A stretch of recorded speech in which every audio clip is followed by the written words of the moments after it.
नमस्ते दोस्तों, आपका हमारे चैनल पर स्वागत है।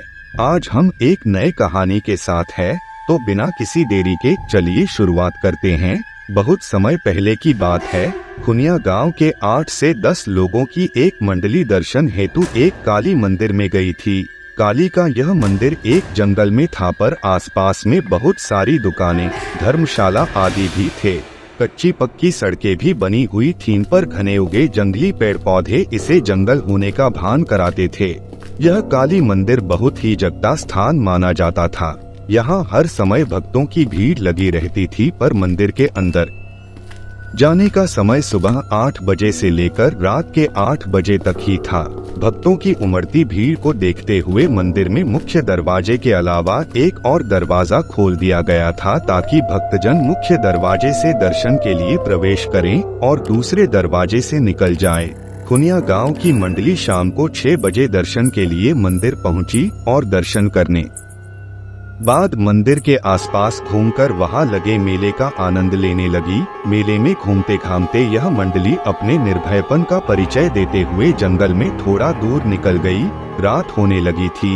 मंडली का कोई व्यक्ति कहता कि अब वापस चलते हैं, कल दिन में घूम लेंगे, पर कोई कहता डर रहे हो क्या, इतने लोग हैं, थोड़ा और अंदर चलते हैं, फिर वापस आ जाएंगे। ऐसा करते करते यह मंडली उस जंगल में काफी अंदर चली गई। रात के अंधेरे में अब मंडली को रास्ता भी नहीं सूझ रहा था और न ही मंदिर के आसपास जलती कोई रोशनी ही दिख रही थी। अब मंडली यह समझ नहीं पा रही थी कि किस ओर चलें। खैर, मंडली के एक व्यक्ति ने अपनी जेब से माचिस निकाली और झोले में रखे कुछ कागजों को जलाकर रोशनी कर दी। रोशनी में उस मंडली ने जो कुछ देखा वह बहुत ही भयावह था। आसपास कुछ नर कंकाल भी नजर आ रहे थे और पेड़ों पर कुछ अजीब तरह के डरावने जीव जंतु इस मंडली को घूरते नजर आ रहे थे। अब तो इस मंडली के सभी लोग पूरी तरह से चुप थे। कोई कुछ बोलने की हिम्मत नहीं कर रहा था, पर हाँ, वे लोग धीरे धीरे एक दूसरे के काफी करीब आकर चिपक गए थे। फिर किसी ने थोड़ी हिम्मत करके कागज की बूझती आग पर वहीं पड़े कुछ सूखे घास फूस को डाला और फिर आग थोड़ी तेज हो गई। मंडली ने मन ही मन निश्चित किया कि अभी कहीं भी जाना खतरे से खाली नहीं है, क्योंकि वे लोग रास्ता भी भूल गए थे और उन्हें समझ में ही नहीं आ रहा था कि किस ओर जाएं। अस्तु उन लोगों ने फुसफुसाकर यह निर्णय लिया कि आज की रात कैसे भी करके यहीं गुजारेंगे और सुबह होते ही यहाँ से निकल जाएंगे। चूंकि ये लोग गांव से थे और इन लोगों का भूत प्रेतों से कई बार पाला पड़ा था, इसलिए थोड़े डरे हुए तो थे, पर इतना भी नहीं कि ये डरकर चिल्लाने लगे या भागना शुरू कर दें। इस मंडली ने हिम्मत दिखाई और धीरे धीरे करके आग को और तेज करने लगी, क्योंकि अब इस मंडली को लगने लगा था कि जरूर यहाँ कुछ बुरी आत्माएं हैं और वे इस मंडली को अपनी चपेट में लेना चाहती हैं। पर वहाँ की आबोहवा देखकर यह गवई मंडली पूरी तरह से डर गई थी और अंदर से पसीने पसीने भी हो गई थी, पर इस डर को चेहरे पर नहीं लाना चाहती थी, क्योंकि इनको पता था कि डरे तो मरे और डरे हुए लोगों पर यह बुरी आत्माएं और भी असर करती हैं। मंडली के कुछ लोग एक दूसरे का हाथ कसकर पकड़ लिए थे और पूरी तरह से सतर्क थे। कुछ लोगों ने हनुमान चालीसा आदि पढ़ना और हनुमान जी को गोहराना भी शुरू कर दिया था, तो कुछ लोग उस जंगल की काली माता की दुहाई दे रहे थे। अचानक एक भयानक आत्मा उनके सामने प्रकट हो गई और रौद्र रूप में अट्टहास करने लगी। उस समय का माहौल और भी भयानक हो गया। अब इस मंडली के पसीने चेहरे पर भी दिखने शुरू हो गए थे, चेहरे लाल होना शुरू हो गए थे और ये लोग और कसकर एक दूसरे के करीब आ गए थे। अभी वह रौद्र आत्मा अट्टहास करके पूरे वातावरण को और भी भयानक बनाए, तभी वहाँ कुछ और भयानक आत्माएं आ गईं। अब तो इस मंडली की सिट्टी पिट्टी गुम। अब इन लोगों को अपना काल अपने सामने दिख रहा था। अब वहाँ एक नहीं लगभग 5 से 6 आत्माएं आ गई थीं और अपनी अजीब हरकतों से माहौल को पूरी तरह भयानक बनाकर रख दी थीं। मंडली के एक व्यक्ति ने हिम्मत करके कहा कि अगर मरना ही है तो इनका सामना करके मरेंगे। जिसके पास भी चाकू आदि है निकाल लो, डंडे आदि उठा लो और इनका सामना करो। दरअसल उस समय लोग अपनी जेब में छोटा सा चाकू आदि भी रखते थे और कुछ लोग बराबर लाठी लिए रहते थे। इस मंडली के 2 लोगों के पास भी लाठी और 3 के पास चाकू थे। अब सब पूरी तरह से मुकाबला करने के लिए तैयार हो गए थे, पर शायद इन्हें लड़ने की नौबत नहीं आई।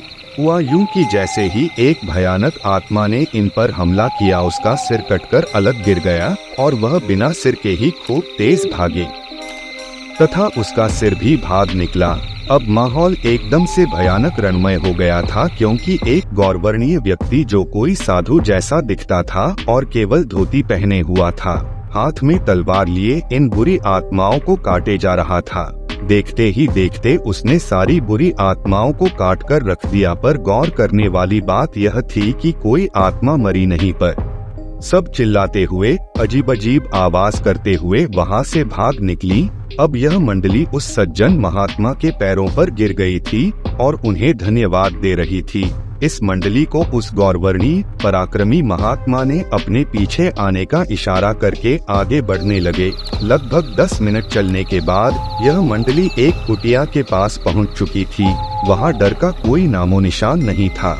उस महात्मा ने इन लोगों को कुटिया के अंदर आने का इशारा किया।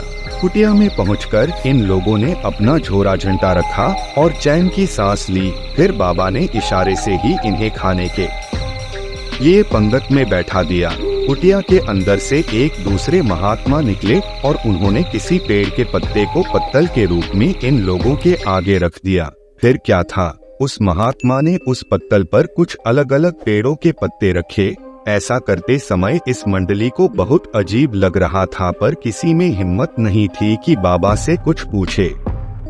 फिर उस महात्मा ने कमंडल से जल लिया और कुछ मंत्र बुदबुदाकर छिड़क दिया। अरे यह क्या, अब तो वे पत्तले थाल बन चुकी थीं और मंडली के हर व्यक्ति के इच्छानुसार उसमें पकवान पड़े हुए थे।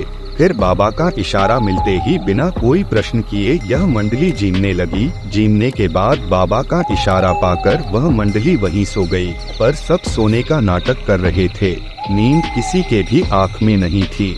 इस कुटिया में दूर दूर तक डर नहीं था, पर बाबा के कारनामे देखकर वे लोग हतप्रभ थे और सोच रहे थे कि सुबह बाबा से इस बारे में जानकारी लेंगे।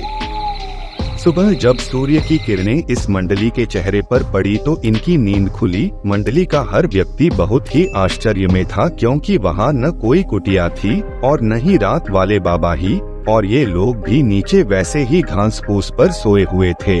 अब इनको समझ में नहीं आ रहा था कि वह कुटिया और बाबा गए कहाँ।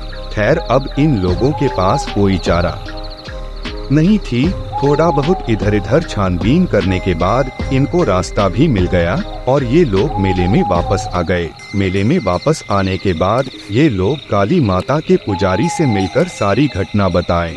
पुजारी बाबा ने एक लंबी सांस छोड़ते हुए कहा कि वह दिव्य आत्मा है जो इस जंगल में रहती है। वह केवल रात में ही, और वह भी भोले भटके लोगों को ही नजर आती है और उन्हें रात में आश्रय प्रदान करके फिर पता नहीं कहाँ गायब हो जाती है। उस पुजारी बाबा ने बताया कि ऐसी घटनाएं उन्हें काफी श्रद्धालु सुना चुके हैं। इतना ही नहीं, उन्होंने कई बार दिन के उजाले में 9 से 10 लोगों के साथ इस जंगल का कोना कोना छान मारा है, पर कभी भी न वे महात्मा मिले और न ही ऐसी कोई कुटिया ही दिखी। खैर, यह मंडली तो कुछ और ही करना चाहती थी। इस मंडली ने फिर हिम्मत करके रात को जंगल में निकल गई। मंडली चाहती थी कि उन्हें बुरी आत्माएं सताए और बाबा फिर आकर उनकी रक्षा करें। इसी बहाने यह मंडली यह चाहती थी कि बाबा के दिखते ही उनके पैरों पर गिरकर कुछ रहस्यों के बारे में जानकारी ली जाएगी। बाबा से हाथ जोड़कर प्रार्थना किया जाएगा कि वे कुछ अनसुलझे प्रश्नों का उत्तर दें। पर यह क्या, अभी यह लोग जंगल में कुछ दूर ही आगे बढ़े थे कि जो बाबा रात को पत्तल लाकर रखे थे वे दिख गए और बोले, तुम लोगों के मस्तिष्क में क्या चल रहा है मुझे पता है, पर ऐसी भूल मत करो, कुछ चीजों को रहस्य ही रहने दो। और सबसे अहम बात, हम और हमारे वे गुरुजी इस जंगल में इसी माता के दर्शन के लिए आए थे, पर रात को जंगल में कुछ डाकुओं ने हमारी हत्या कर दी थी। फिर हम कभी इस जंगल को छोड़कर नहीं गए और रात भर जागकर श्रद्धालुओं को डाकुओं और बुरी आत्माओं से बचाते रहते हैं। जय बाबा विश्वनाथ, जय मां काली। अगर आपको यह वीडियो पसंद आया तो लाइक करें और अपने विचार कमेंट सेक्शन में साझा करें।